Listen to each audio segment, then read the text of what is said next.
I'm good. How are you? I'm good.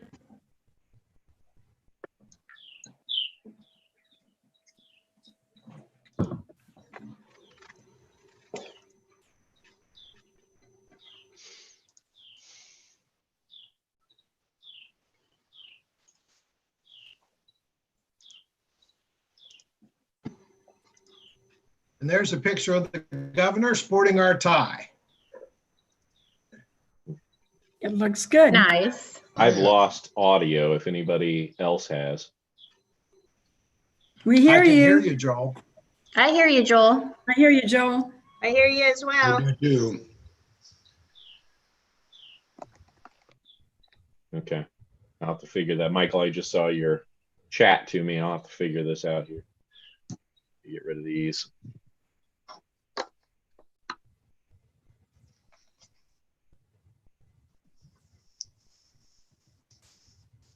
And it is 11:30.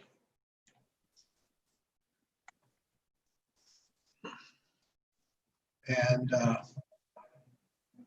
that's my bad. That's an echo. I'm going to turn it off, but we are broadcasting. And Bob Hall is coming back in.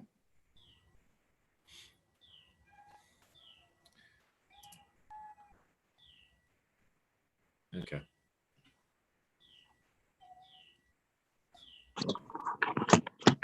Bob, can you hear us? Yeah, I had to log out. I lost video for a while, so I left and came back in. Are You we got your ready then, camera Michael, to on? begin? Still waiting on 2 members to join. Yeah, Okay. we have trustees Mull and but you have a majority if you want to get started. Everybody feel okay with that? I'm good with it. Okay. I'm Yep. as well. All right, the Okay. record should show that notice of this meeting has been given in accordance with the Ohio Revised Code, section 121.22F. And Megan, we would need a roll call. Yes. Barber, Present. Breidenbaugh, Here, Dirk, Here. Hall, Here, Howell. Here. McClure. Here. Miller. Here. And that is everyone present. Okay. Get back to my. All right, then that means we would enter into executive session to review negotiations with public employees concerning compensation or other terms and conditions of their employment and consider the compensation of a public employee. I would need a motion for that. I'll I make that move motion. Make sure you say your name afterwards so Megan can tell who's who. I have Lisa as making the motion. I need a second, please. Second, Laura. Okay, thank you, Thank you Laura, very and thank you, much. Lisa. All right, then we would need a roll call vote for that. Okay, 419-212-1914 just entered. Can you please identify yourself? It is Jeffrey Erb. Thank you, Jeff. Welcome. Yeah, Or- sorry, I had some technical issues here, so I'm using my cell phone. All right, there's been a first and a motion to go into executive session. I'm doing that roll call now. Barber, Yes. Breidenbaugh, yes. Dirk, Yes. Erb, Yes. Hall, yes. Howell, Yes. McClure, Yes. Miller. Yes. Okay. Give me All right. 1 moment to set up the room. And for board members, if you'll remember what we did last time, seemed to work very nicely. We'll be doing the same thing. So you'll get an invite to head to the breakout room. Leave the room when we go back into the regular meeting room. Leave the room, not the meeting. So just remember that. And Scott Mull is entering our room now.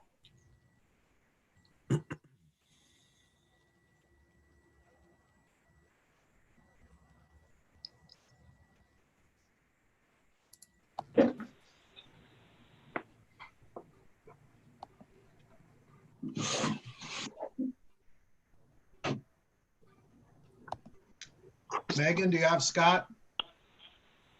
I I will. found it. Sorry. Hey, Scott. Hi, Scott. Spent 5 minutes looking for it. So Chair Miller, I want to recognize both trustees Mull and Erb who have joined the meeting, so they are marked as present. Okay, thank you, Michael. And from the cabinet, Jim Dreyfus has joined us. Hi, Hey, Jim. Jim. Hey, Jim. Dan and Lana are waving to you, Jim. I see that. Hello, everybody. Okay. A gentle reminder to cabinet members that I believe Megan is still broadcasting. So when executive session starts, one of you can put up an executive session sign if you like, but just remember that we are broadcasting that session, whatever you're doing.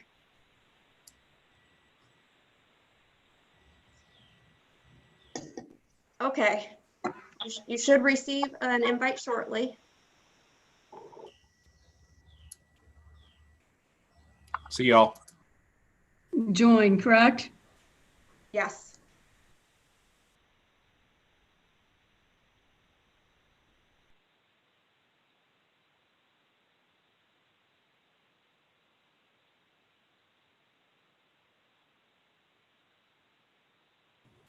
Okay, Megan, we'll go back out and come back in after I change that image so that we can Okay. display that item.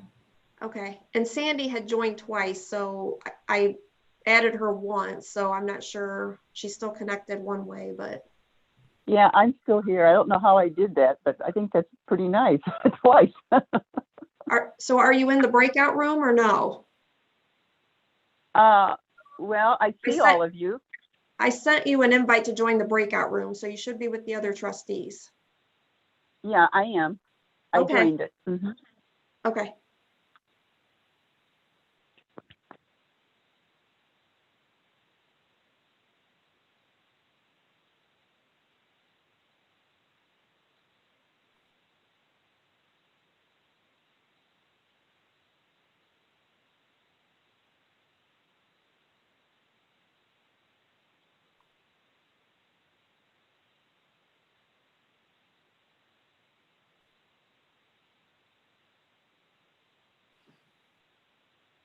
I'm not hearing anything.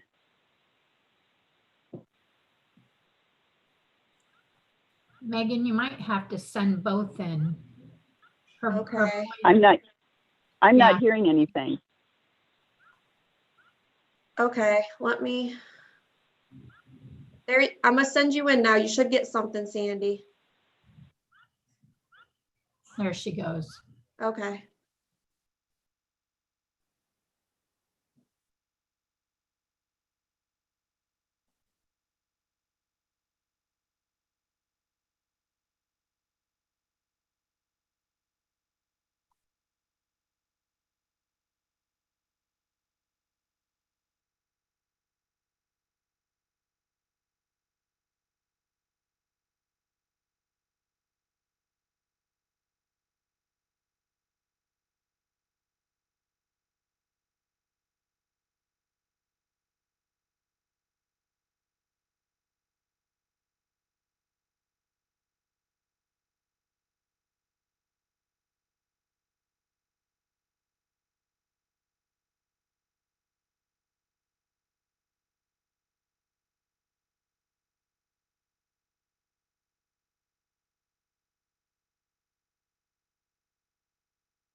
Hey,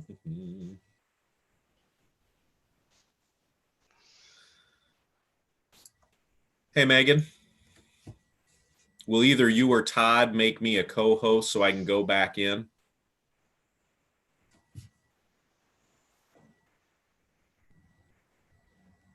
Yeah, I can't do it. Yeah, you're not a co-host, Michael. I didn't see you listed as co-host at all. I think it's just Megan and Todd. You Yeah, I'm should just be a now. PowerPoint guy. Okay. Okay, great. You want to invite me to go back to that breakout room? Oh, wait, I see it. Wait, I got it. I'm joining. See you, everybody.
have to say.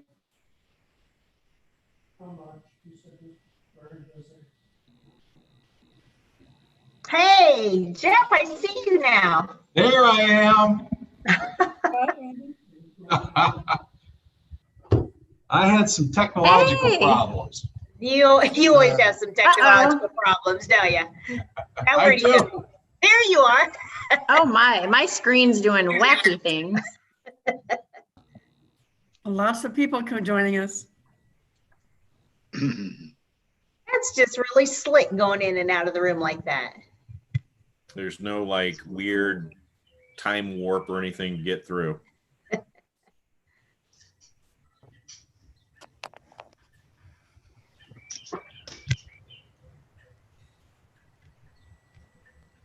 We'll give a little few minutes for everybody to click back in and click back on.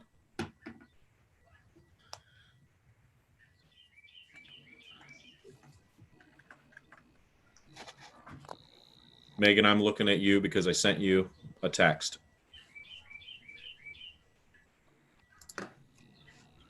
Thank you. And I'm going to work this around so I can get my agenda back up. And Joel, can you see the PowerPoint? Yes. So for our viewers right now, they would see the PowerPoint, and then when someone speaks, the whoever is speaking is a headshot to the PowerPoint. Okay. I can pass along that we have returned from executive session with no action taken in executive session. And presentation time, Michael. Well, welcome back, board members. I appreciate your time today. And we have been doing presentations called Meet the Team. And I think last time we talked a little bit about it in April. I think this time in the board packet that I sent, pages 20 through 28, there is a fairly good overview of our pandemic response and fall plans. We've had lots of news stories and radio stories. There'll be a New Crescent news story next week on our plans for fall. So we thought the presentation would really focus on kind of how we're dealing with that. So this is phase 2 is what you're seeing on the screen. Right now, masks, face coverings are required to come into our space. You can see the, I'm wearing in the picture, and I'll show you here, my NSCC mask, got a little N on it, my face covering, and it's looks like an iPad on a tripod that you cozy up to, and it takes your temperature. And then you can see to the right the little like reader, scan reader, and I put my ID under that. And then I get asked, how are you feeling today? And that's what everybody does. We have typically 3 entrances open right now. Low, about 40 people in the building, and high, particularly a Tuesday, Thursday, about 100 people, including guests that are coming by appointment right now. So that part is, I'm going to turn it over to other people. I just want to say, really admire what the team has done. What's behind that entry protocol is Kevin and a really good cleaning crew, getting all those common surfaces clean. We close on Fridays unless there's a big exception and the building gets kind of goes dormant on anything that's being touched. So I'll pause at that point. I really want to give the presentation more time to cabinet members. So I'm going to call on Todd, and then you can see Dan, Lana, Katie, and Jim will just kind of come in and talk a little bit about what summer and particularly fall will be like in the planning that we're doing now. And with that, I turn it over to.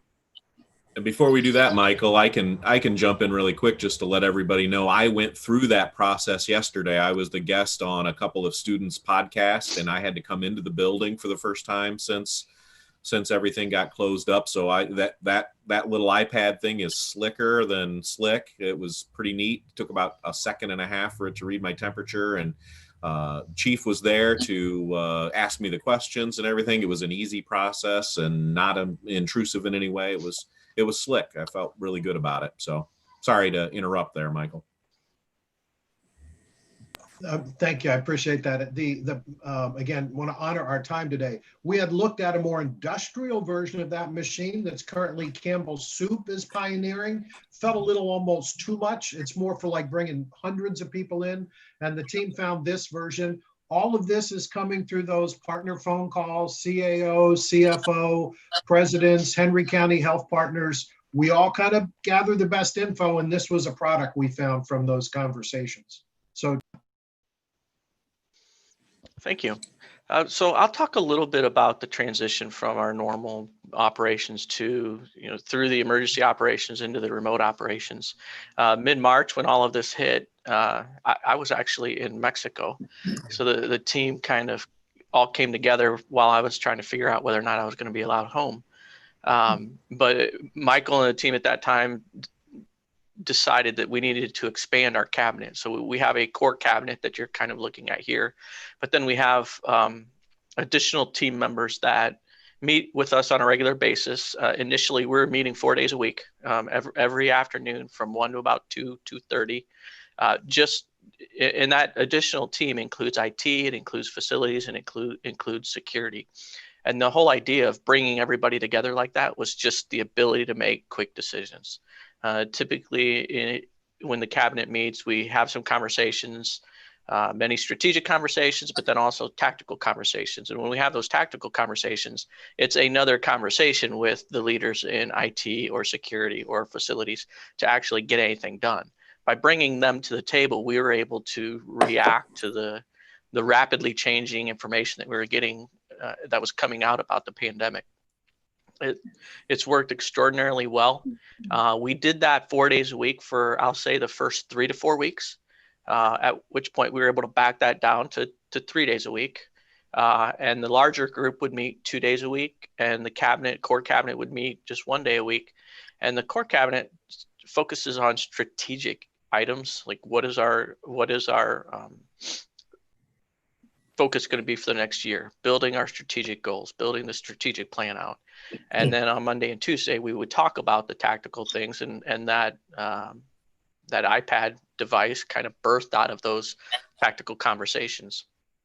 And today we've backed that down a little bit more. The larger cabinet is meeting on Mondays, and the strategic team is meeting on Wednesdays. And that actually started just this week. So as things start to slow down, we're bringing the two groups together a little bit less and less, simply to honor people's time. And there's been this whole backlog of normal work that's been building up as we respond to the pandemic. And so allowing people less time in meetings and more time to get the work done has been very beneficial. So that's how we managed the pandemic. And I'll turn it over to Dan to talk about, from an academic perspective, how we transitioned, and then what phase 2 looks like, what the rest of the summer is going to look like, and then into the fall. So before I switch, are any questions for me? Thank you, Todd. Well, we're glad you got home from Mexico. Me too. All right, Dan, you want to talk a little bit about phase 2, what we're doing, and what the fall looks like? Sure. I think institutionally, we kind of developed like a phase 2 kind of baseline. So, what the campus as a whole, just kind of some of the protocols that we are, using or utilizing as we're going through the summer and kind of starting to open back up. And so there's where you see the face coverings and the distancing and those type of things. As we wrapped up the spring term, I think we last met just before the end of the spring term. And as we wrapped up the spring term, we didn't really lose a lot of students, but we did have a lot of incomplete. So a lot of the handwork that we had, hands-on labs and stuff, we incompleted those. And during this phase that we're in now, we've been bringing those students back on campus and finishing up those incompletes and converting them to letter grades. And I would say, I think nursing just finished theirs up just this last week. The industrial area, who had a lot as well, is primarily finished up, with the exception of one of our CNC courses. And honestly, they could probably finish that up, but we've got new machines coming in next week and they kind of wanted to wait and learn on the new machines. So, but we've basically, over the last several weeks, have tidied up all of those incompletes and got students' grades and everything in order, and pretty much have a clean spring semester wrap up. And we're now starting, we're in the first week or two of our summer semester, which is primarily online or remote. We also as well have been kind of utilizing our town hall and some of the dean's meetings and meeting with the faculty, developing what the fall term will look like. And we've got basically what we've decided to do is to basically build 3 different synopses. So we're building the schedule and the curriculum around if everything's back to normal, if things may have to convert to somewhat remote, or if things have to go back to where we were fully remote. So all of the faculty are working on contingency plans, developing their curriculum around that. Part of that is front loading the lab work in their curriculum in case we do not come back after Thanksgiving break, so that we can get all the hands-on done ahead of time, as opposed to more toward the end of the term. So we're working on all those. We've been around and we're doing capacities for the rooms, capacities in the rooms taking into account social distancing, recalculating seat counts and so on. And we're in the process of reviewing all the courses based on that. And then also building, I would call them shielding in the labs. So if you can envision, like some of the restaurants, the clear plexiglass shields from one side to the other, so that we can continue to get a good number of students into a lab without, and assuring the distancing and stuff with them. So we're currently in the process of doing that, intending on wrapping that up and having our kind of classroom capacities and assignments and those type of things done here over the next few weeks. Really the intent is as we come into July, we should be all set to go fully normal, make any adjustments if we need to in kind of a precautionary mode, or even revert clear back to the where we were here most recently. So I think we got a pretty good handle on it at this point. Questions for you?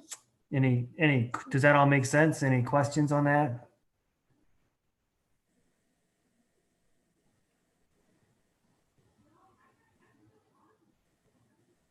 Sounds like you know what you're doing, Dan.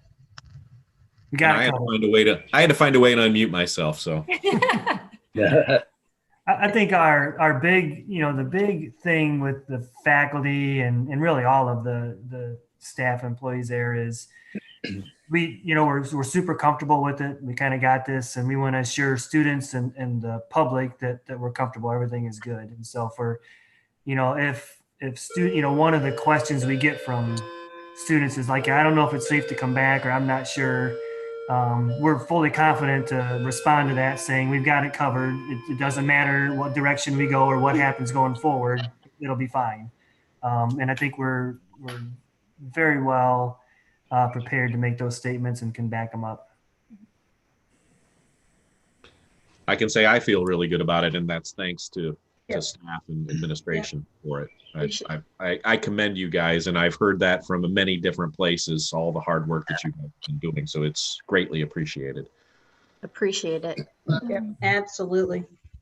Thank you. And such a short time span to have this all in place and to protect the staff, faculty, everyone that enters the building. Appreciate it very much. It was definitely a team approach. If you don't have any questions for Dan, I'll kind of kick in here.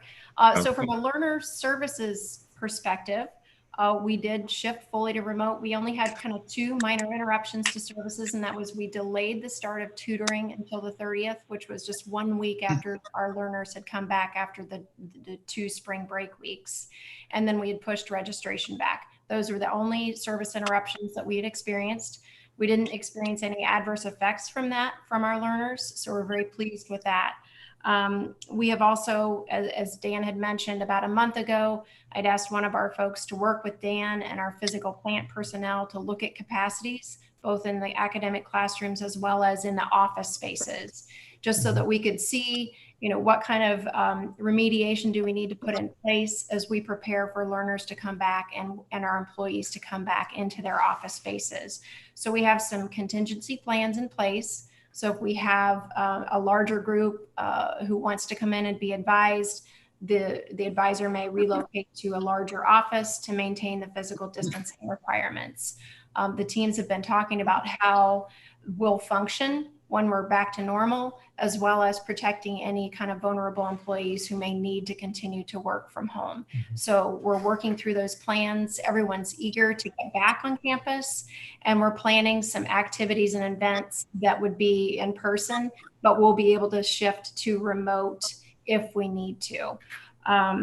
We're also working on signage that is connected to the Responsible Restart Ohio, and that will, we'll work together with physical plant to make sure that we've got signage in addition to what is already there across campus that helps our learners see, we want to keep you safe, we want to keep our employees safe, and here's how you interact in the environment. Let's see. And we just have several events coming up that are focused on recruitment. The great news is we're not far behind. We didn't lose a lot in terms of that registration delay, but we're really working toward positive fall enrollment. Are there any questions for me? I just like your use of the word normal, returning to normal, whatever that may be. Thank you. Had a chuckle. But yeah, no, thank we definitely need that, even though it might be the new normal, as you'll see Dr. Thompson talk about in a moment. Yeah.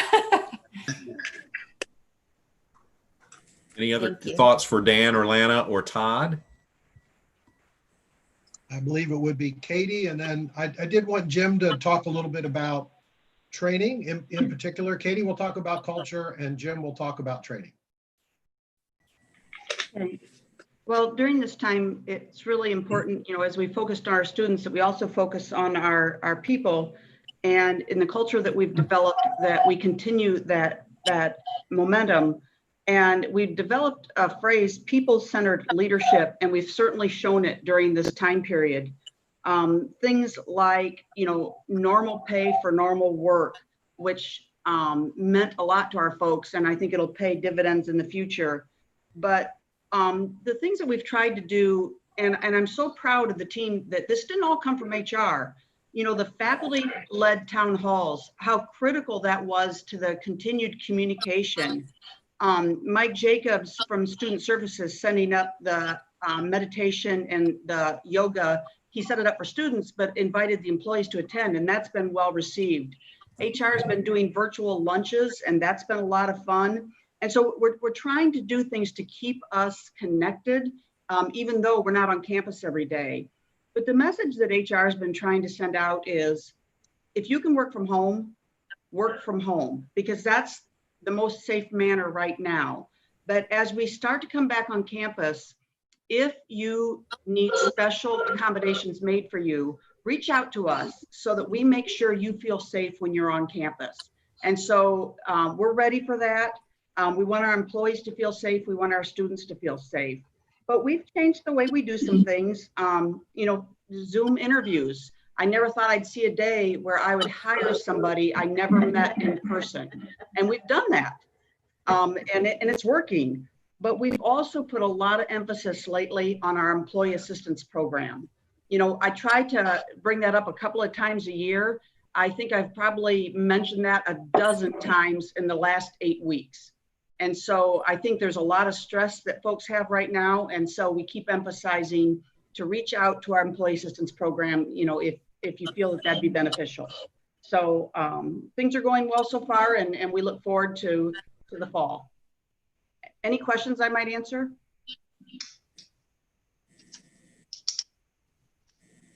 I bet that is strange, doing an interview and hiring someone that you have not met personally. I always put a lot of emphasis on a handshake and eye contact and all those things. And it was a real stretch for me to be able to do that. But you can't just stand still. You have to try new things. Right. And so we've tried some new things, and it's working. I think a good example is we've hired Jamila, our new Dean of Liberal Arts. And she was a presidential intern several years ago. So, so she got hired through the Zoom process and then joined the town hall. And people knew her from back then, and they're waving, Jamila, good to see you. So, you know, her orientation is on a Zoom town hall, but you could see the connection. It was pretty powerful. So, Jim, would you share a little bit about, you know, kind of the abrupt stop and then the restart? Because Jim's work really, it's not just workforce. He's given you a read into how the economy is recovering in the.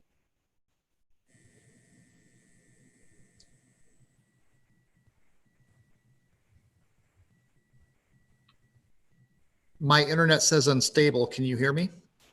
Yes. Yeah, I can hear you. Yep.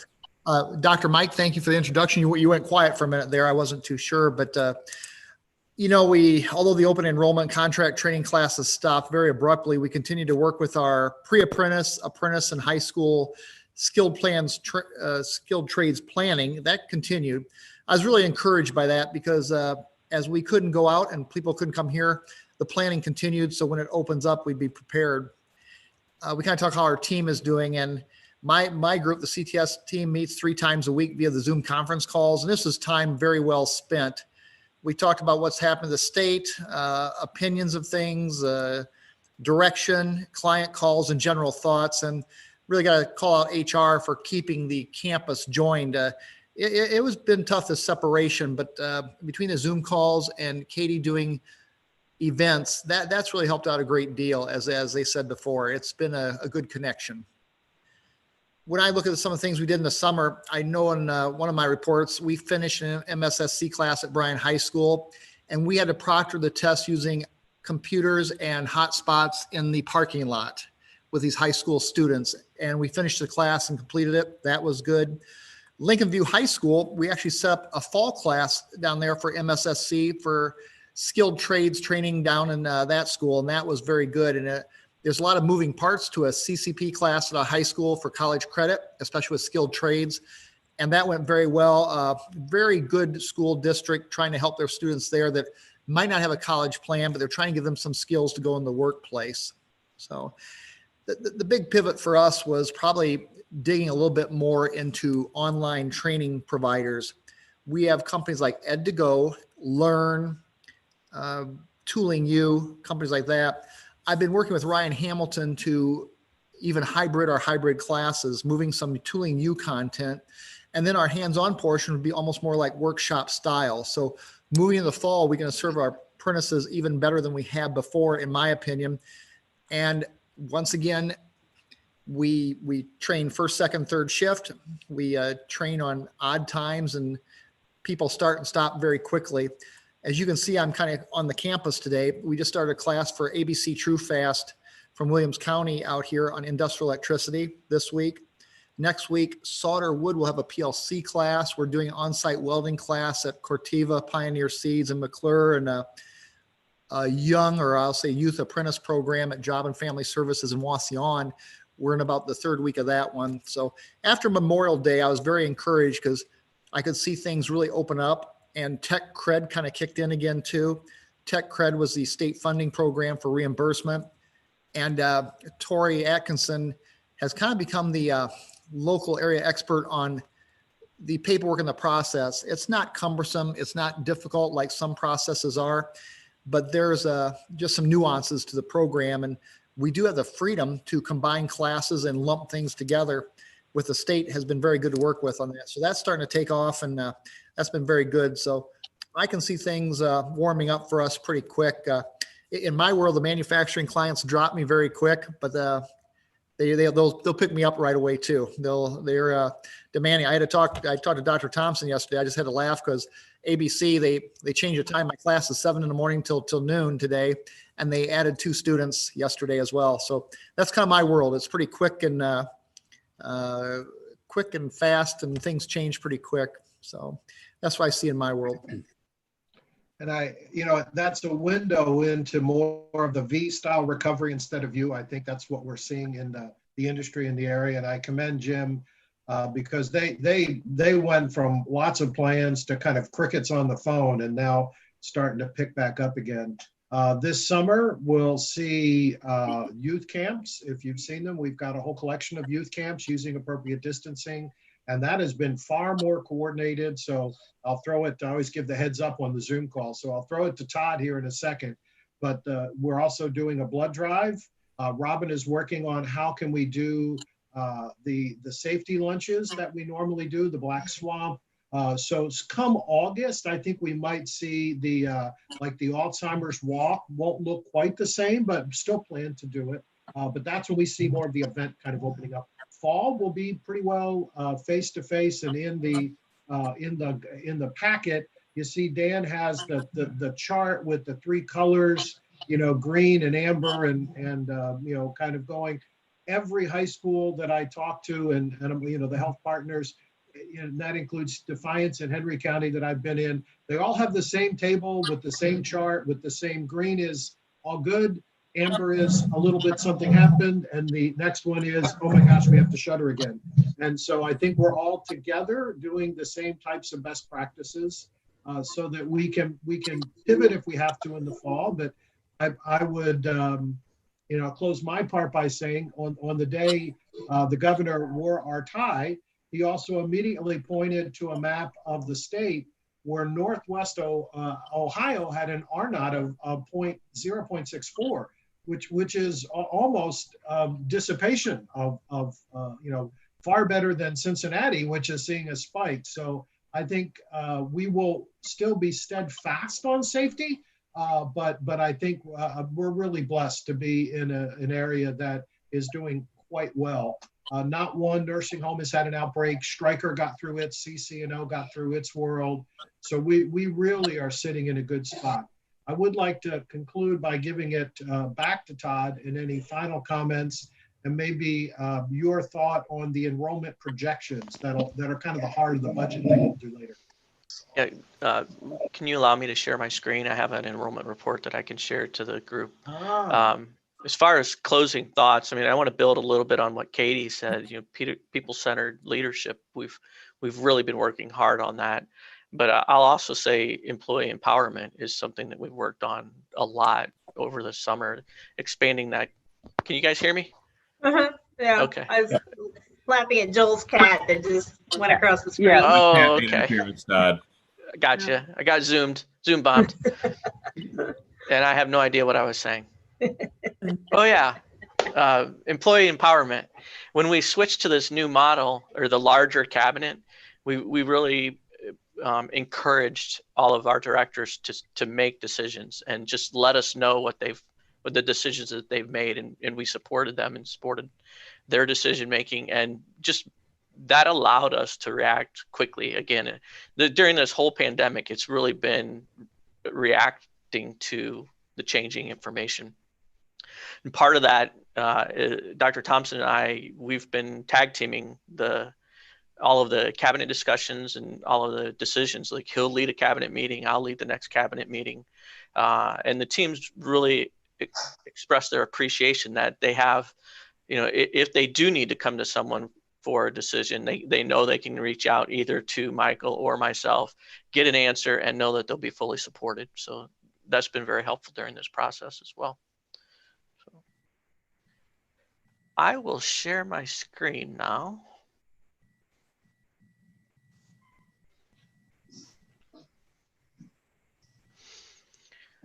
I am very sad to report that our enrollment caught COVID. We had an enrollment growth for the year.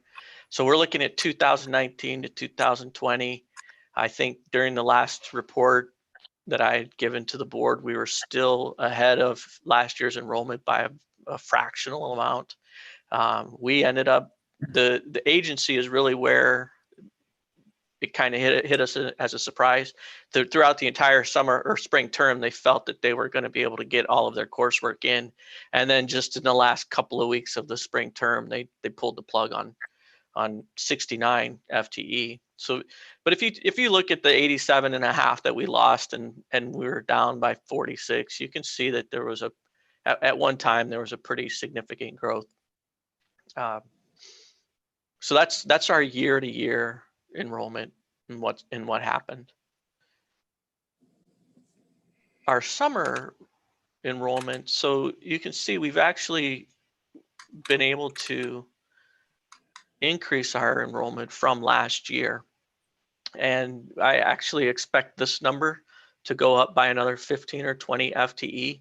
Because what's happening is the classes that were canceled in the spring by our agencies, they're trying to get as many of them in the summer so that their apprenticeship program doesn't fall behind.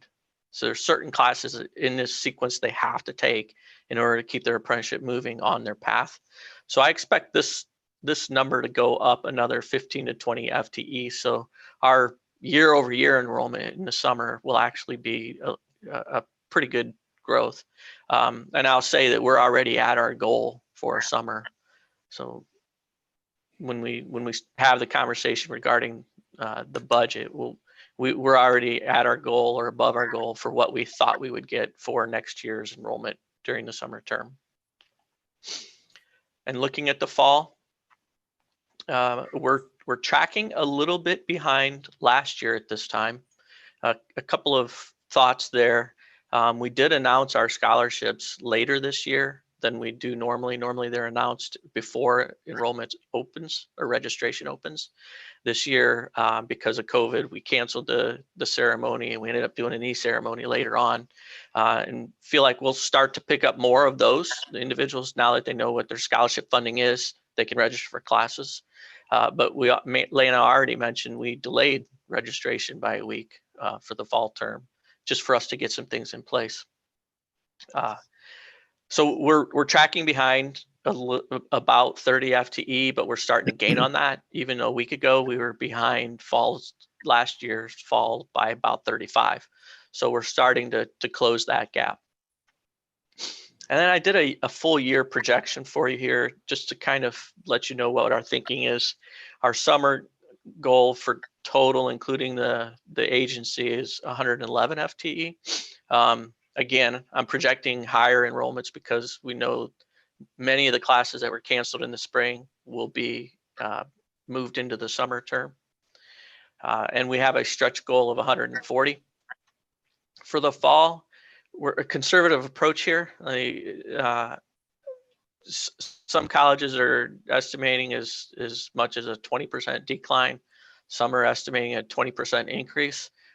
We felt, to be conservative, is we really just don't know, that we kind of just split the middle and really project a flat enrollment for the fall, which is essentially what we have. It's a little bit smaller, but not a lot.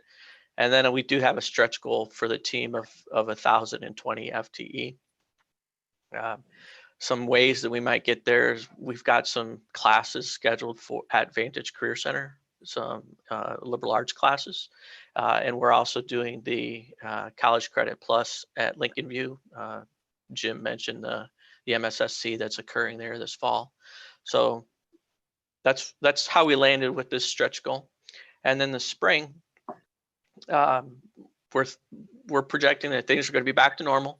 Year over year spring enrollment will be higher, and for the entire year we're projecting a small growth over what we just had this past year.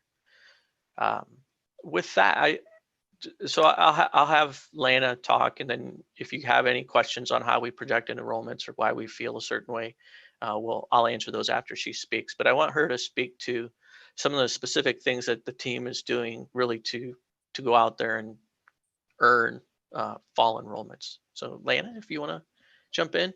Absolutely, thank you. So we've done a lot of research with one of our strategic partners, EAB, and we've been following, what are good enrollment management practices and recruitment efforts in the middle of a pandemic, and what are our unique messaging points that we could hit on. So some of what we've done is we now have a virtual tour that's available. And so that was an effective practice that many institutions adopted. We did not have a virtual tour until recently.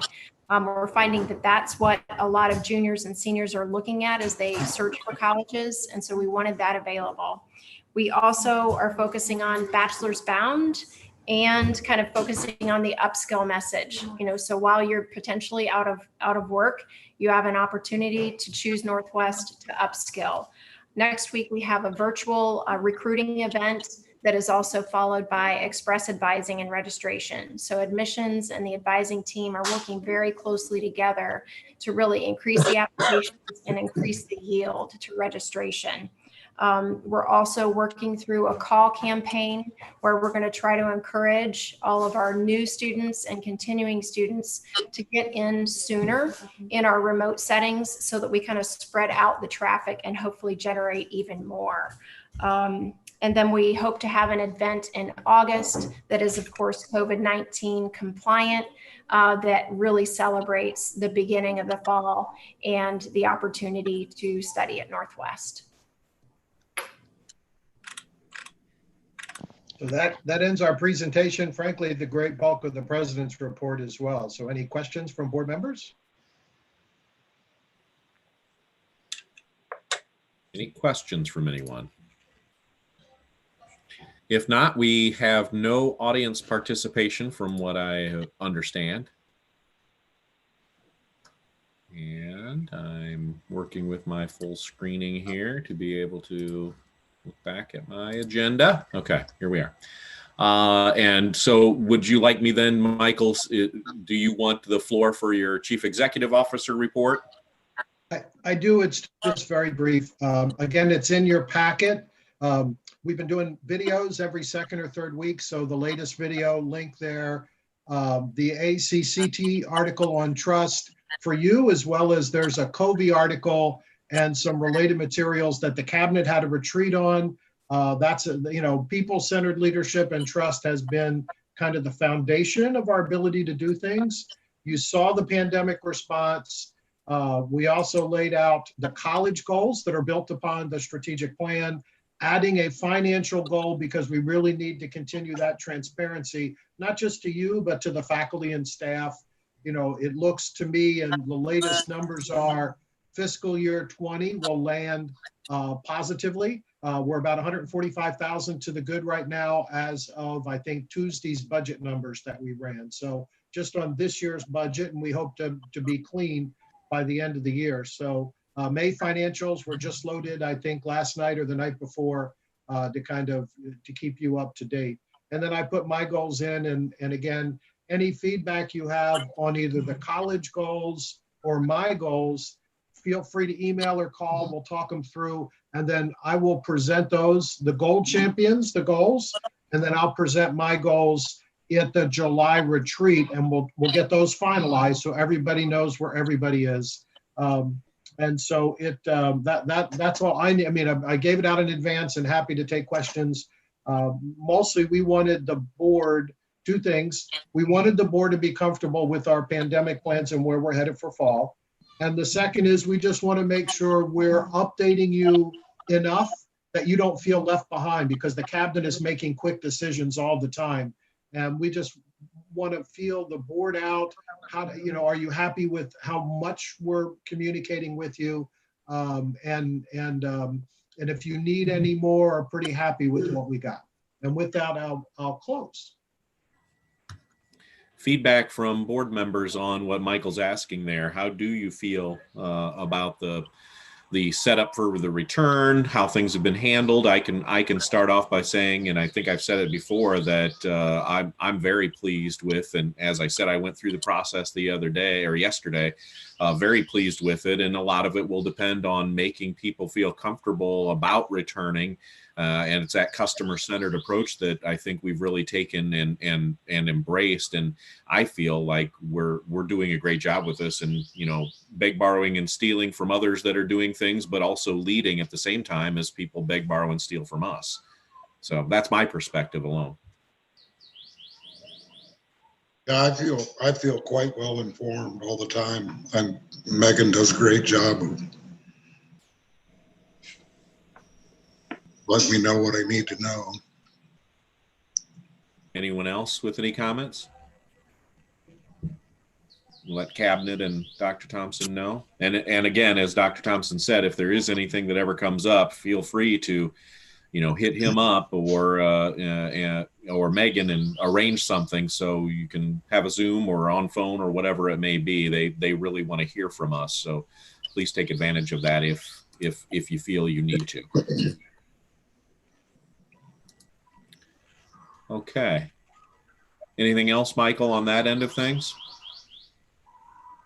No, I very much appreciate, what we've learned is that our college works best when the board and the cabinet are not too far ahead or not too far behind each other. So I know it took time to get to that space today, and we'll spend more time in detail at a retreat, but this is very helpful for cabinet just to, so that they can tell you where they are. They've been itching to share the good news of our pivot and turn and enrollment news and financial news. So with that, I will turn it back. I believe board discussion items are next. That is the truth. Budget committee, Michael, you get it right off the bat. And so the budget committee was timed to meet with John and Scott and that college finance committee that's been meeting weekly. They got a snapshot from the board executive. We took it another week later, showed them the numbers, gave them the first preview of the ask for the budget that you'll see in today's budget motion. We got good feedback from them, and on terms of format and transparency, the news isn't always as positive as we like.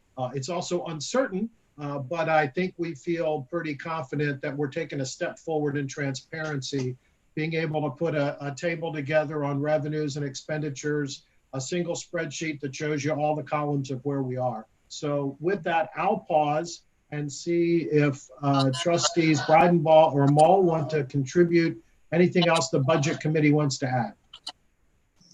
The information that was presented to us was quite timely too. There are uncertainties, but everything that could be done was done. Somewhat different than in the past. Yeah, I agree with John. I don't have anything further to share. I think Jen and her team will do a good picture or do a good job outlining the financial picture we're in currently. Maybe there'll be some conversation that comes out of that. Thank you. Thank you both. Much appreciated. And I think for the board, again, in the retreat, we'll have the next step forward. So you'll know again more in August. Each meeting, it isn't just budget financials going up once a month. We'll give you a full picture of where we are because the uncertainty moves us so much. We just want you to know that, how we want you connected to the latest news. So, and I believe Todd has the next two items. Yes, so I'll start with accreditation. So if there's something positive that came out of COVID, right? You always look for the silver lining. What's come out of COVID is that it's enabled Amy Dries, one of our full-time faculty members, the full summer of having nothing to do but to write our assurance argument. So it's great news that we have a full-time faculty that is drafting the entire assurance argument. And she'll have that done prior to the start of the fall semester. So we'll have a good working document in the entire fall term to refine and edit and really polish the document that gets submitted in December. As far as the criterion, so during the accreditation has 5 criterion, and part of the comprehensive visit is we have to prepare evidence, documentation, artifacts, pictures, things that we have as an institution that demonstrate that we met each individual criterion, and then each criterion has sub-criterion.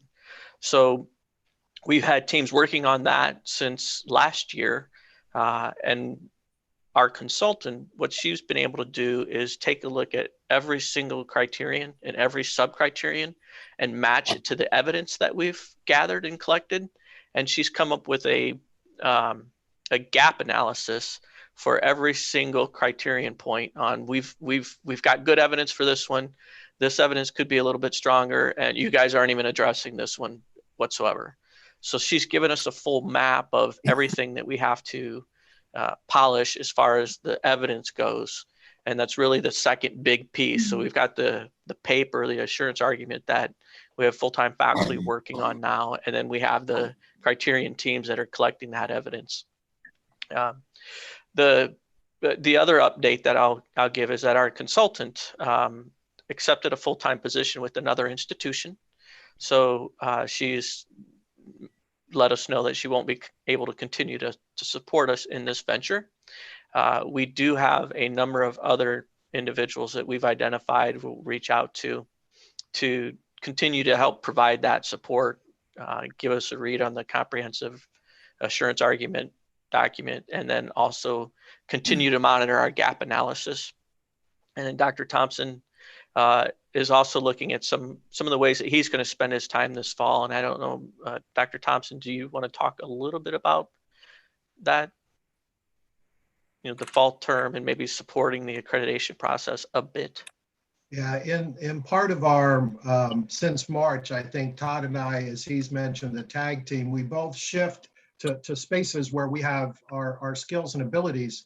And so of the cabinet, I've got a good 20 plus years of accreditation experience, both at HLC and with specific accreditors in healthcare and public administration. So I think I'm asking Todd to get the 4 teams, of which I'm on one, and get the drafts in, and then get some of the documents lined up. And then I fully plan to spend a good chunk of my time in November and December making sure that that draft is spot on to what we need for an excellent submission. It probably means, quite frankly, I would let Todd lead the December board meeting so that I can just stay on that task to get that submitted well. And then the February will be the site visit, which it might be a live visit, it might be a remote visit. Right now, they're still doing remote visits. So, and this is, you know, what we're sharing right now is exactly the world of Todd and I working forward.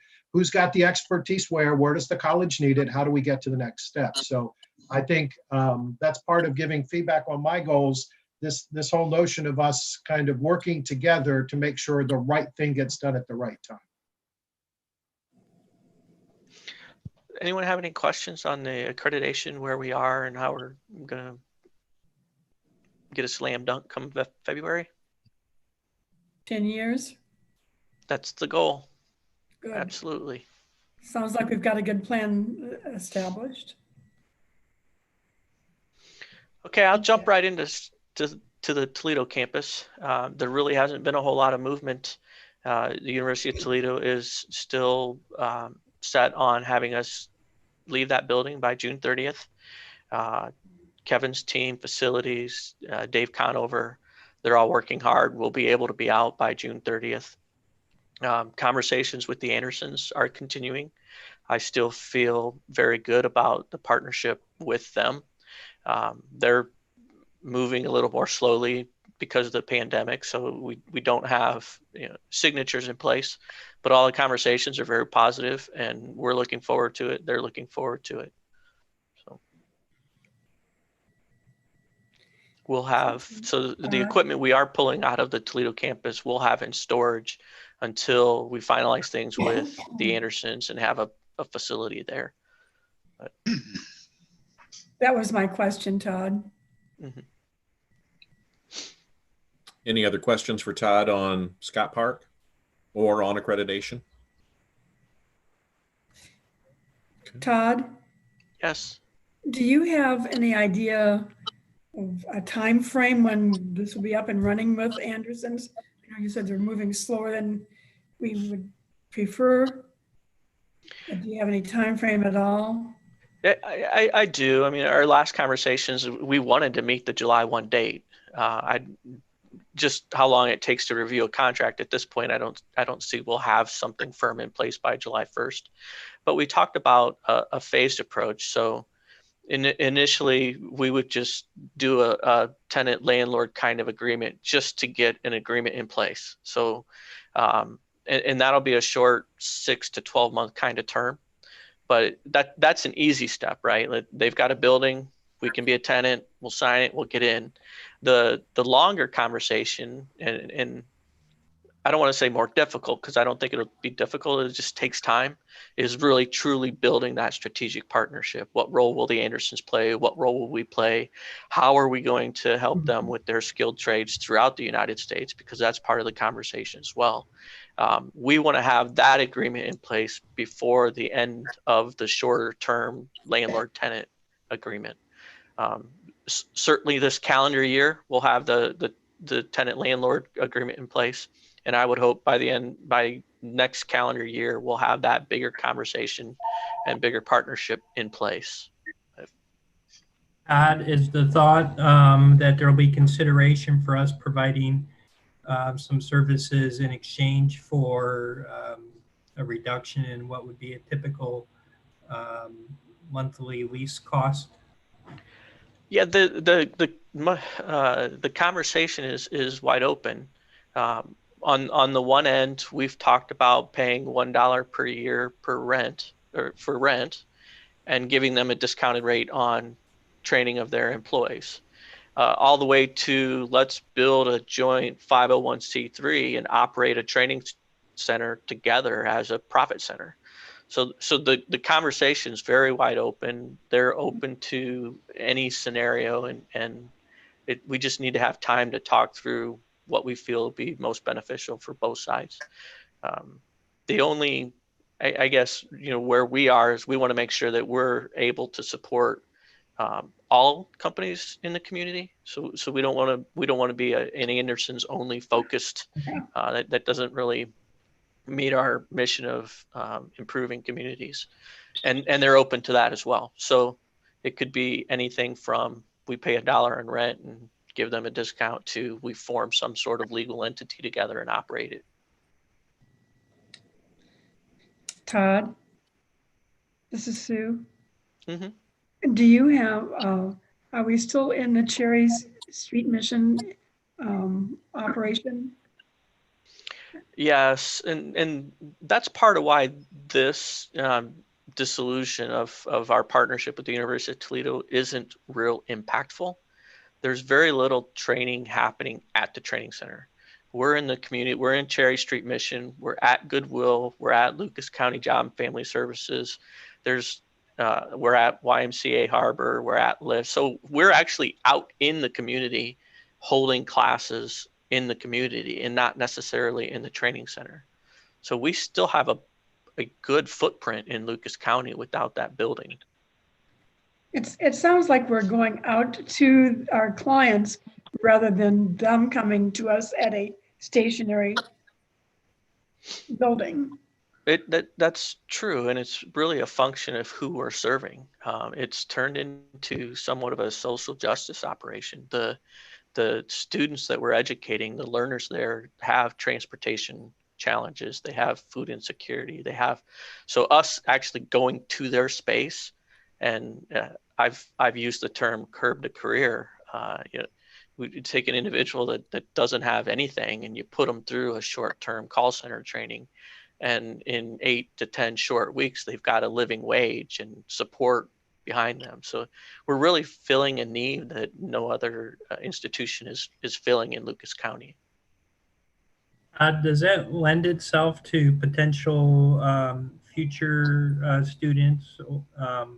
So they get some training and they get a living wage, and they want to expand their education and stuff. And can we leverage that then to those individuals becoming part of our student base for Northwest State, whether it's online or whatever, maybe even scholarships available if they go through a program and then want to continue on?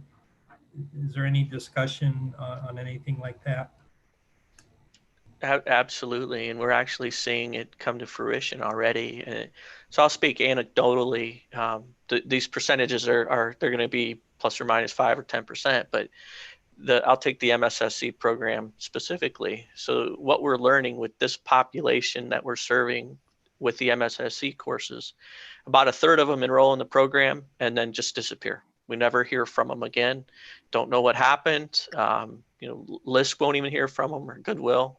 A third of the population completes that program and goes directly to a manufacturer and gets an $18 to $22 an hour job. And then the final third realize I can be successful in college, and they actually enroll in a college program with Northwest State.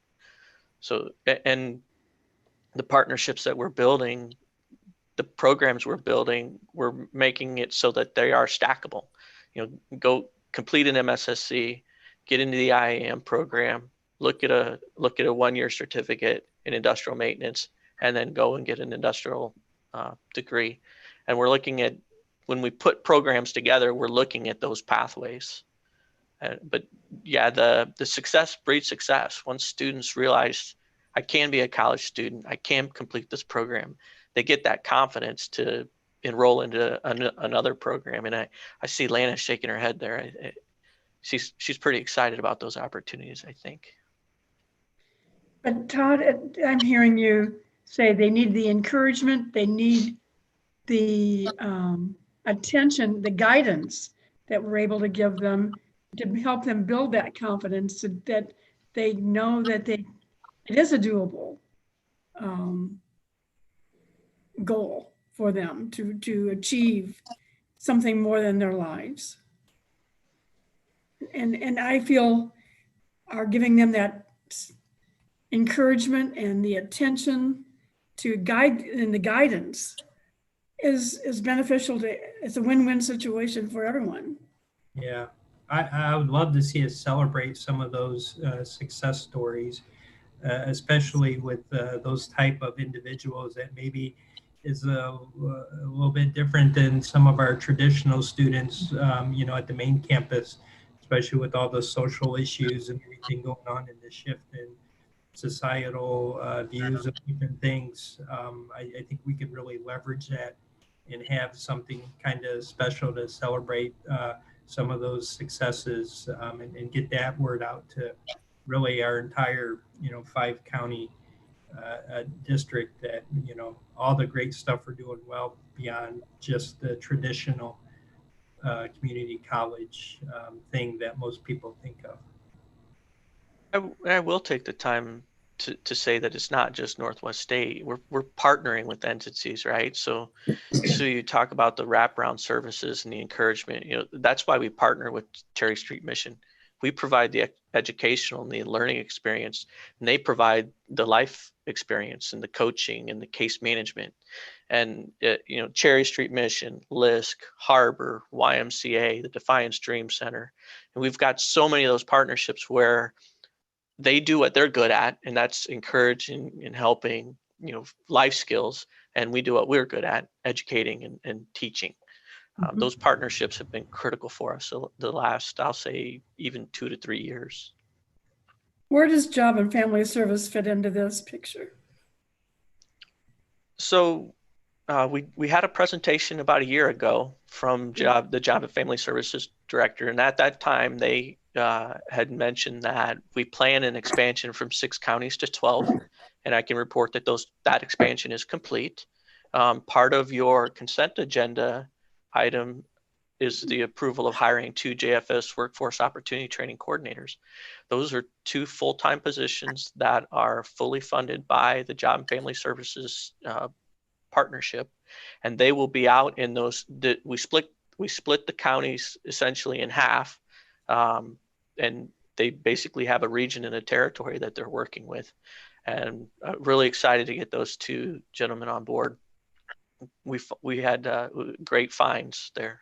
We've got 2 really good, solid people to fill those roles. But Job and Family Services, they fund students to go through the MSSC program. They help us recruit students to put into those programs. So they're a recruiting function. They're also a source of funding. There's a lot of times, you know, Cherry Street Mission may not have the funding to put everybody through a course. Well, can we work with Job and Family Services to place this individual? That's fantastic. And I would just first kudos to Todd and the team. You know, Dave Conover out in Scott Park, Jim Dreyfus doing the same work. I think, Sue, you hit on a really good point. Strategically, we can't be in the business of doing our own recruiting and wraparound services. So it's all about the partner. And one of the benefits of our work in Wood and the Toledo area, Lucas, is that now we're able to pull that work inside our service area. We're seeing things at Vantage and Lincoln View that you've heard. Goodwill's talking about doing classes out of the Defiance Goodwill store. So I think, Scott asked really a good question about, will those students continue? I would add the other strategic, which is we will scale this inside our service area, where credit adjustments right down the street from my window here is going to need 300 and some people pretty quickly, and that building's almost done. So that has been a very good proving ground for our new strategic model. Let our partners do what they do and let us do the teaching, and that's been a secret that has served us well. And can we publicize this news through news releases, or how do we get this known to the public that this arrangement that is available? That'll be a big piece of the two new positions. Okay. That'll be a big piece of what they do, is really getting that word out. I mean, for the last, I'll say since October of last year, we've had one person trying to cover the 12 counties from, regarding that project.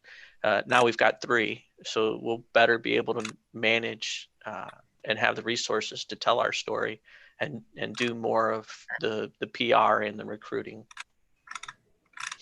And I'm looking at Job and Family Services and the need that they have. I mean, they have such a tremendous overload at this point in time of people needing assistance. I mean, I can't think of a better time for us to make ourselves known and available. And having these extra people out there serving, it's heartbreaking to know how many people are needing so much at this point in time. But there is an answer. There is a ray of sunshine out there, and that's us. Sue, would you like to shoot a video?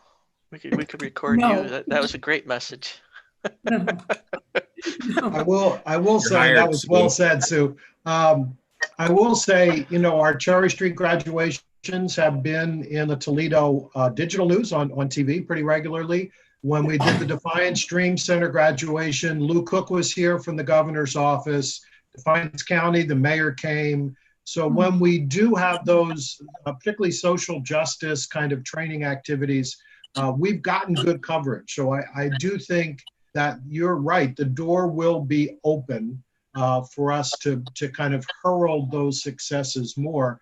As our team goes forward, it used to be, I don't have people to work. And now Jobs and Family Services has an unemployment role that is 12, 13%, predicted to probably be about 8 or 9% in the fall. Those will be our new customers. We'll want to bring them in, put learning plans together, and get them on something.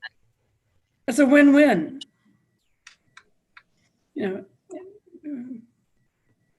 Thank you all for being so involved in getting this up and running. Any other questions for Todd or Dr. Thompson on either Scott Park or accreditation? All right, board retreat discussion.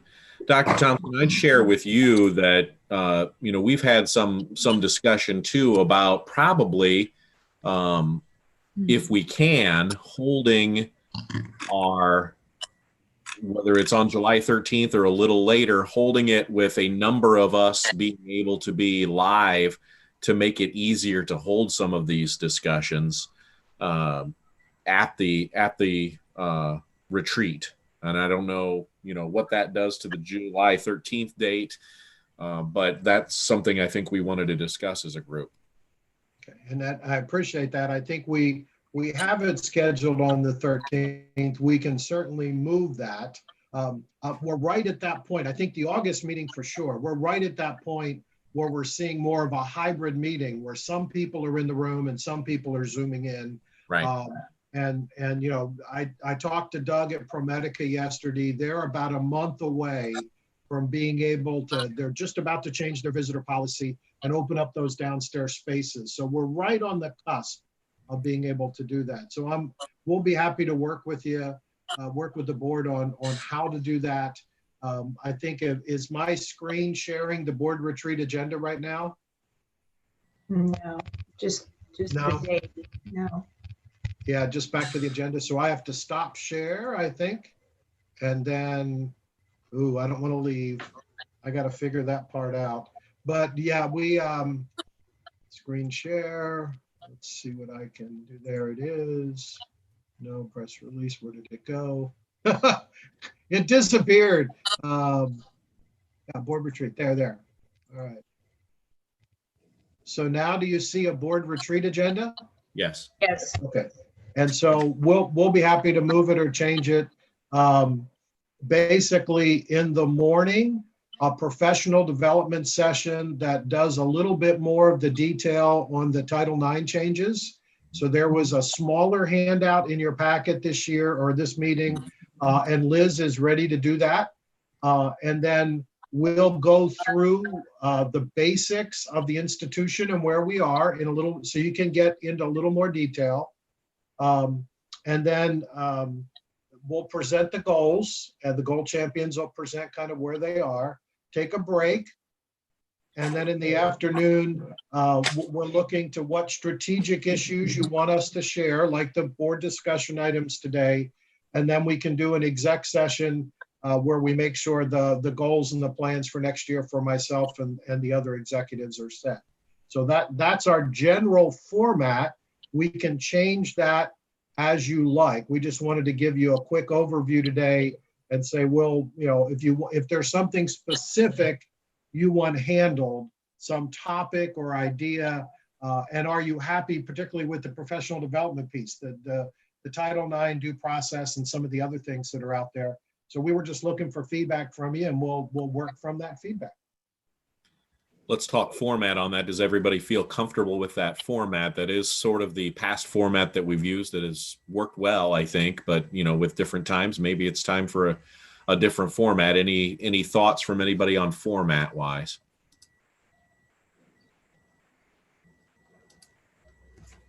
Okay, hearing none, I think we're good on format, Michael. Any other thoughts? I know we'll have some time to look this over, and I think as we get closer to it, Michael, we can talk about, you know, whether we're changing dates, things like that. You know, when we realize we want, you know, the people, you know, like you said, the hybrid is what we talked about. There will be people like you who, you know, have higher concerns that you know, some of us will be online and some of us could be in person, you know, so that we're fully cognizant of that and pleased to be able to do that. So, and that's pretty well cabinet today. You know, the group is affectionately called the Essentials, and they're in that board meeting room, and you know, sometimes Jen is with them, but the, you know, public safety and IT and another VP are there, and then some others are kind of coming from other places. We can easily do that for the board, and we can take this date or move it to another time in August. Happy to work with you, and we'll work that out. Okay. All right. At that point, then, we would move to Jenny Tomey for the Chief Fiscal Officer report. Good afternoon, everyone. Just want to point your attention to the April 20 board verification report in the board portal.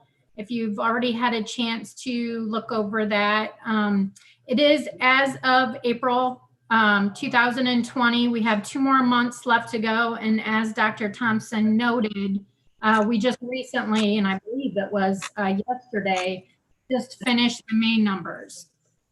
He also stated that the main numbers are tracking to the good.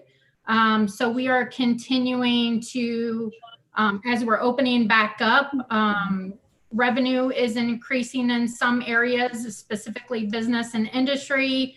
We're continuing to receive our SSI payments and capital payments.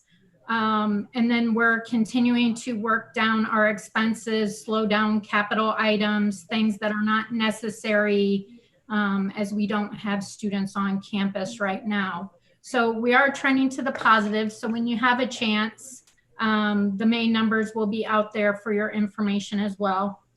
I just want to point out a few quick things. As I've stated before, things in the revenue area, business and industry is just starting back up. We do have availability and revenue of a little over $500,000. We know we're not going to get that. We projected we're not going to get that. So just want to make sure, that we send a clear message out that we're watching each one of these line items and making sure that our projections are keeping us where we need to be, so that we can close out the year on a positive note.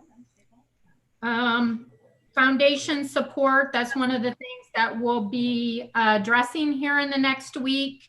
That's a revenue item. We're expecting to get over a little bit of $133,000 that'll be coming in revenue to the college.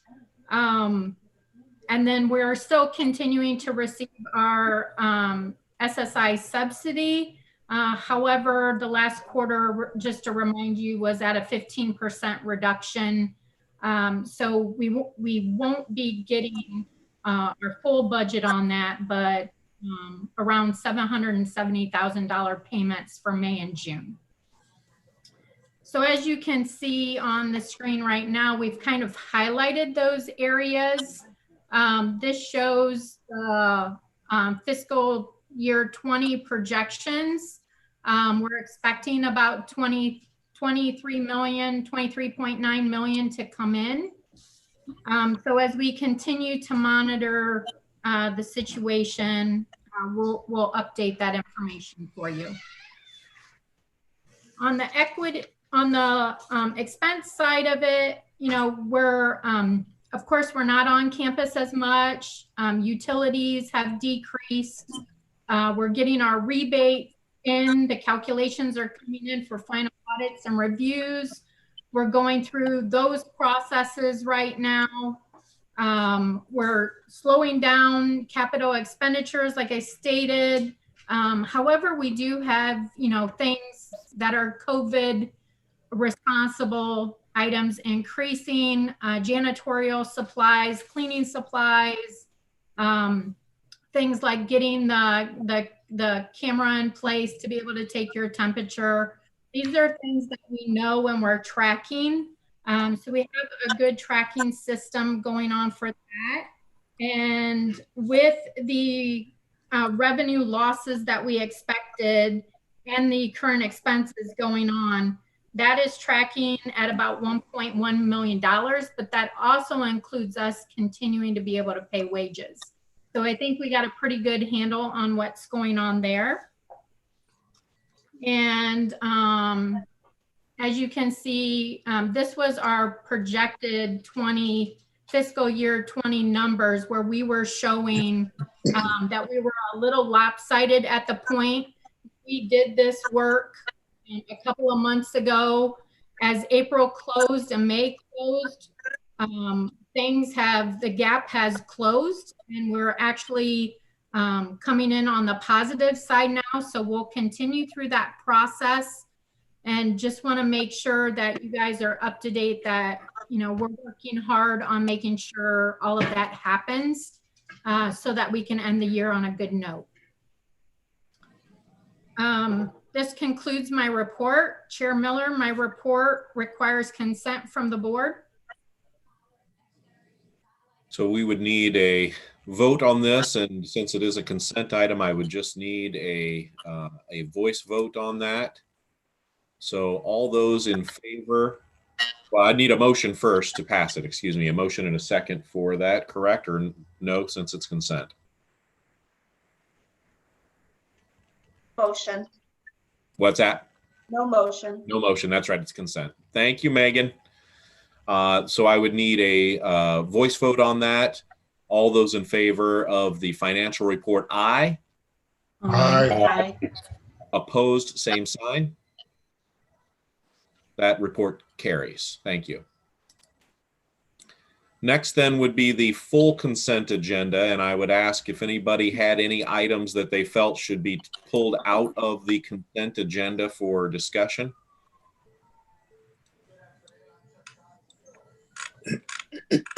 If none, then I would just need a voice vote for the consent agenda items. You received information on all of those on the board portal in the packet or by email in the packet.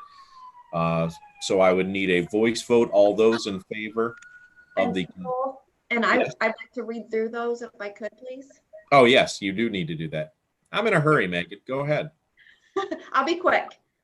So the consent items were on page 9 of your board packet with details, and they're also on the screen in front of you. And the items are as follows: the minutes of the April 24th meeting, 1 resignation, the renewal of probationary faculty and non-teaching faculty contracts, employment of full-time talent management specialists for human resources, employment of 2 full-time training coordinators for JFS, employment of a full-time dean for arts and sciences, a promotion to director for human resources and leadership development, a promotion to vice president, chief fiscal and administrative officer, miscellaneous employment contracts, and approval of the non-discrimination, anti-harassment, and sexual misconduct policy update. And that concludes the consent items. Okay. Thank you, Megan. You're Now welcome. back to where I should be. And I would need a voice vote. All those in favor of the consent agenda items, aye. Aye. Aye. Opposed? And Megan, this is Laura. I provide consent to the agenda items, but I do abstain from items 1E and 1F in regards to the JFS workforce opportunities, since my employer Fulton County is now part of that workforce project. Noted. Thank you. Thank you. Thank you, Laura. Appreciate that. Opposed for the consent agenda? Hearing none, the consent agenda is approved. Okay. Moving forward to a proposed resolution on the approval of the 2021 budget. Okay. That was found on page 13 of the board packet. Consideration of a resolution to approve the 2020-21 budget. Now therefore be it resolved that the operating budget for 2020-2021 fiscal year be adopted. Chair Miller, this requires a motion and a second and a roll call. Okay, I would need a motion and a second. I so move. Sue and John. I'll second. Okay, John second. Discussion on the budget that you have been presented.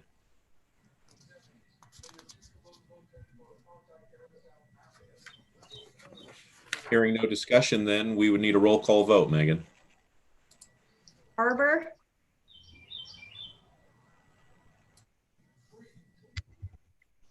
Barber. She's muted. No, I'm not. Oh. Yes. Yes. Okay. Thank you, Sam. Thank you. Brian Ball, Yes. Dirk, Yes. Herb,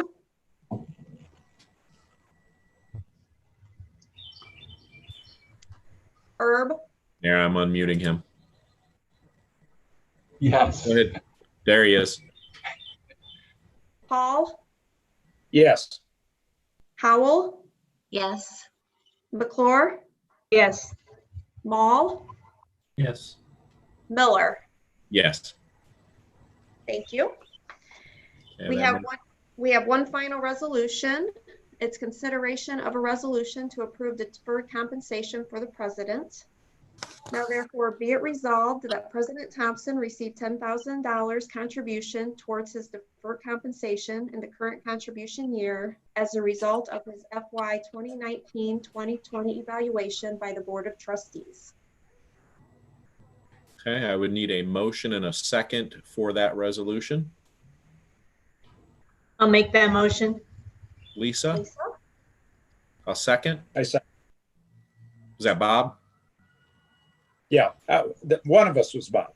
Okay, I'll get Bob on that then. Thank you. Any discussion on the resolution that we have a motion and a second for? Hearing none, we'd need a roll call vote, Megan.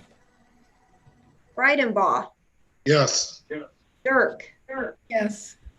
Herb, Yes. Paul, Yes. Howell, Yes. McClure, Yes.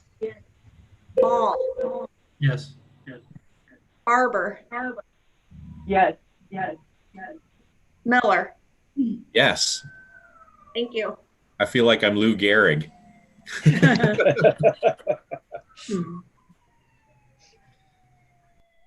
All right, let me get my agenda back up here. Sorry for the sirens in my neighborhood. Joel, Yes.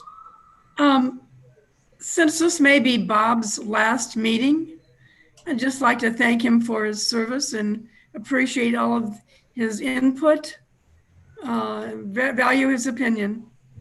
Absolutely. And I had planned on doing that, Batsu, but you beat me to it, and thank you for that. Sorry. No, don't be sorry. I'm pleased with that. So thank you very much to Bob. Bob, his term is ending after, I think it maybe is ending tomorrow. It's officially over, yeah. Oh, that's right. It was the Very night. period right now. So thank you for spending extra time with us, Bob.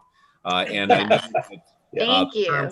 terms have ended for Scott and Jeff as well, but they have applied for another term to the governor, and we are waiting on the recommendations that we've sent in. Dr. Thompson and I have sent a letter in for recommendation for those two, and another that we've discussed, Shannon Jones from the JFS office here in Henry County. And I've known Shannon for a very long time, and we'll be excited to hopefully have her on board with the rest of us, hopefully at the next meeting. But the state has been working with us very accommodating to us, and hopefully we hear word soon from them on our recommendation so we can get the full board back. But this will be the last meeting for Bob. So Bob, thank you very much for everything you've done for Northwest State over the years. Well, it's been my pleasure, and I also leave with a lot of friendships too. So hope to see all of you around.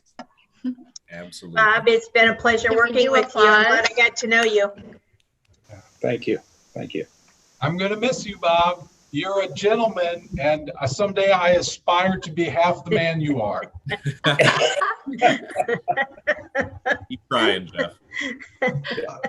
Trustee Hall, I assume you're taking appointments at Leisure Time Winery every now and then?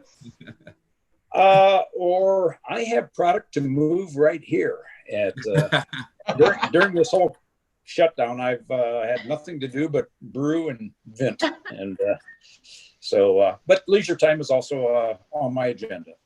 Well, maybe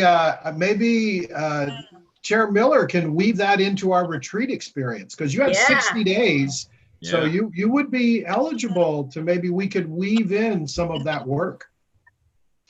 Problem is, if I were involved in the board retreat, I could propose all sorts of things that I wouldn't have to worry about carrying. It might be worth it for some of your brew, though. Yeah, right. Right. Other business, Michael.